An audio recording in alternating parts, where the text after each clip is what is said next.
Welcome at magandang hapon sa inyo lahat. Mabalik kami na si TV this time for Day Zero. I'm your host, my name is Wolf. Kasama ko ang mga magigiting na esports enthusiast. Magigiting. Si paring Midnight, paring Brothers. And syempre, our special guest, Mr. Hi. Ren Vito. Can you introduce yourself sa mga taga-barangay dyan? Hi, my name is Ren. I'm 17 years old, and I've been, tumatambay lang. I've been watching around the scene throughout the years. Ang tanong ko dyan, kung 17 years old ka pa lang ngayon, gaano katanggal ka ng tambay sa, sa Dota scene or sa esports scene? I've been following since I think 2010. Mhm. So bata pa ako. Bata. 11 years old.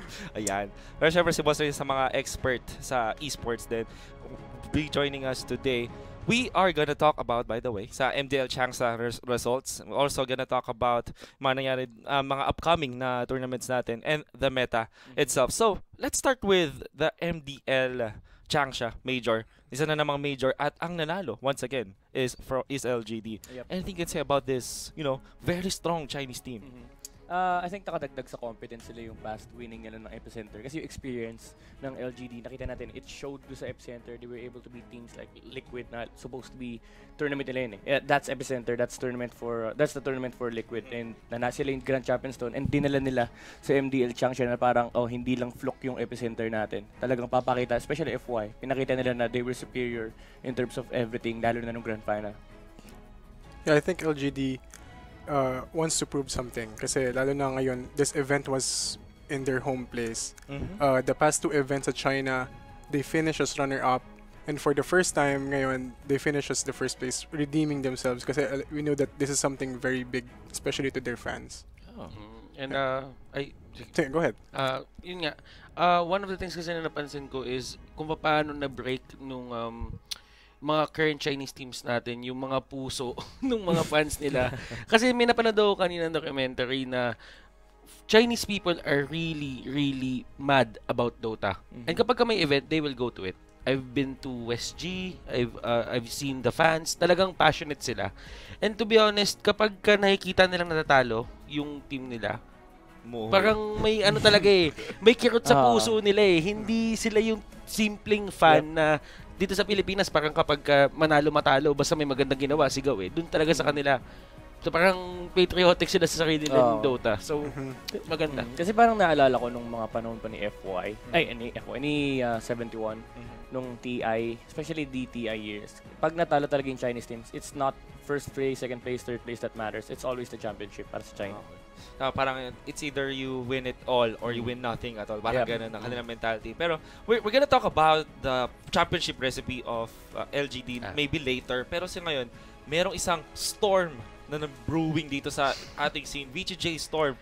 They literally came out of nowhere. Wala ka silang points. Actually, disqualified nga sila. What do you think is the strength of this NA-based team?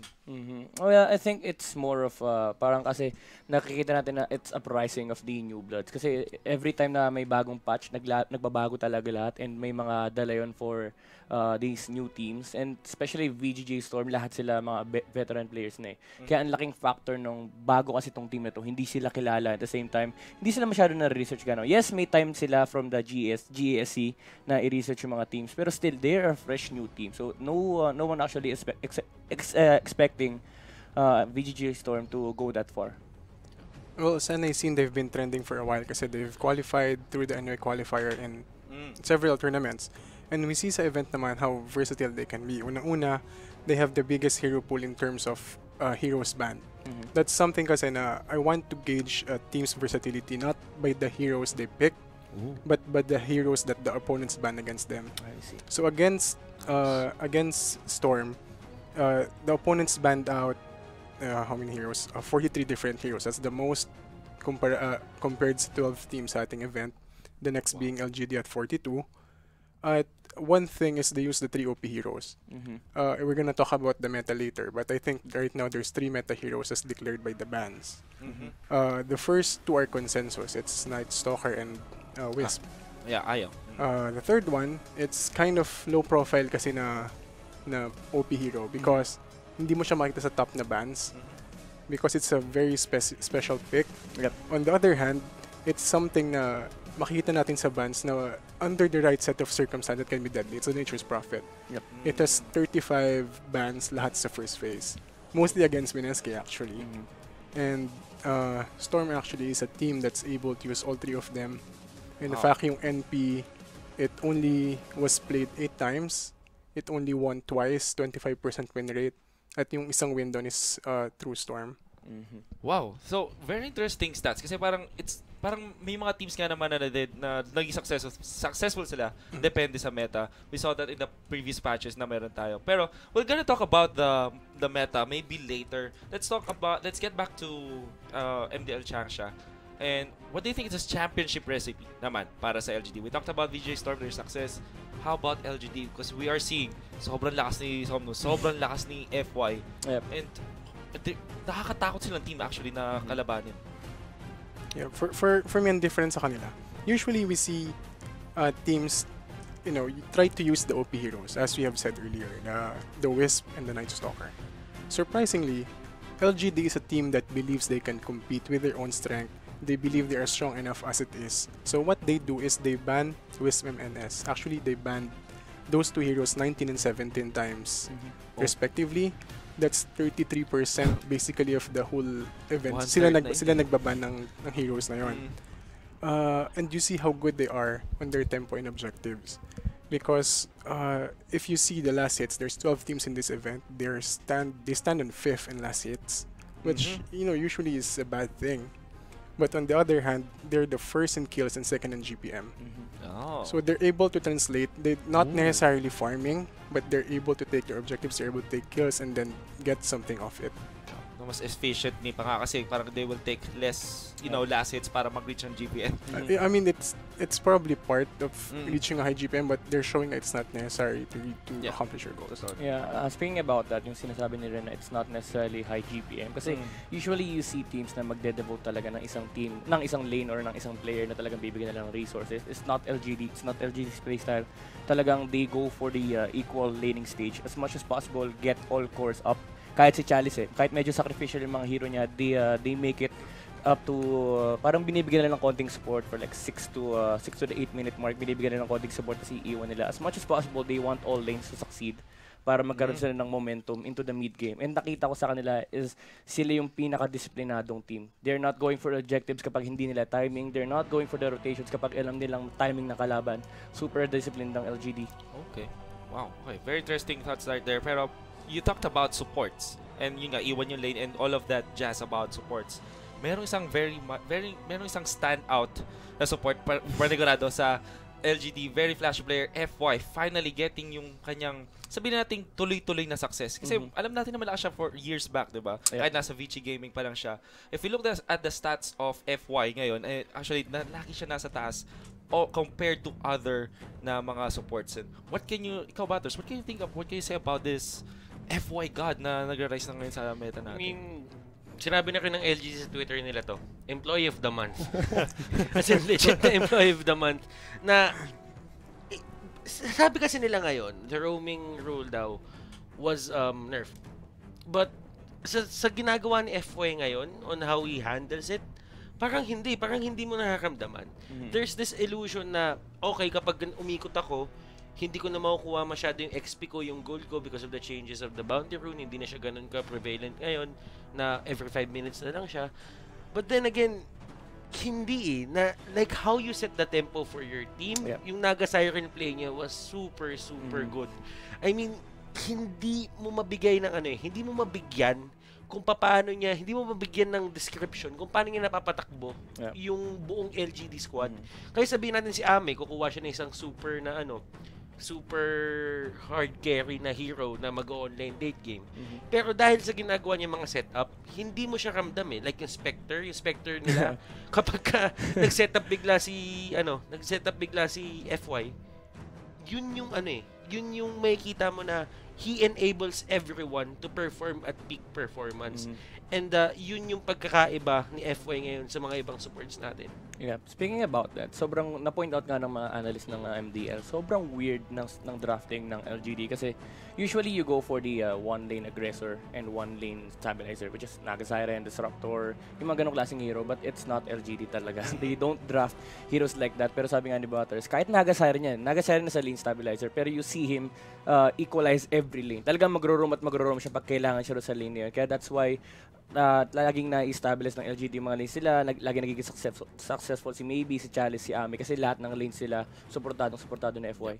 You know, I think yung LGD isa sila sa mga, or I think they're the only team right now na nagla-last pick lagi na support para kay FY. Laging either last pick Naga, Tusk for FY. That goes to show yung emphasis nila sa kanilang quote-unquote star player. But I think overall sa ating tournament, meron dalawa ding standout na mid laners, particularly Somnus. You have Somnus and Resolution. Yeah. Actually, if we look at their stats, lagi silang stat leader when when we are talking about yung mga core players. What can you say about both Resolution and Maybe, or kung ano masabi sa parang dalawang sabihin nating carry ngayon. Carry. Or Ako, taga-buo. ano nga ako, kasi sinasabi ng mga analyst sa MDL, it's the AME and Resolution show. Pero I beg to differ. It's actually Maybe for LGD kasi every time na AME, sabi nga ni Batis, AME, it goes for the late game carries. And usually you don't see AME play that flashy play style. It's usually Maybe who creates space para makahanap ng timing si AME.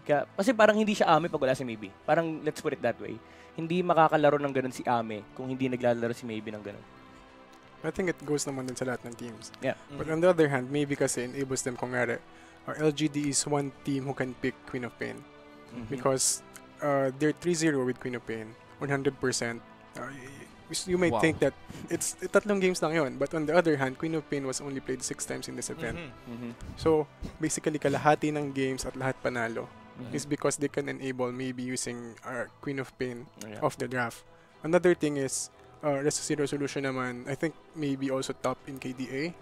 Meanwhile, Resolution naman is an outstanding player. We can see he's first in kill average, and then Reso is second in kill average, death average.